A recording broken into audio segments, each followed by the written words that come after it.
சுந்தரி கண்ணால் ஒரு சேதி சொல்லடி இந்நாள் நல்ல தேதி.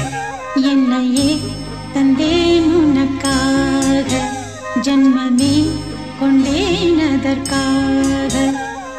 நான் உரை நீங்க மாட்டேன் நீங்கினால் தூங்க மாட்டேன் சேர்ந்ததே நம் ஜீவனே. சுந்தரி கண்ணால் ஒரு சேதி சொல்லடி இந்நாள் நல்ல தேதி. என்னையே தந்தேன்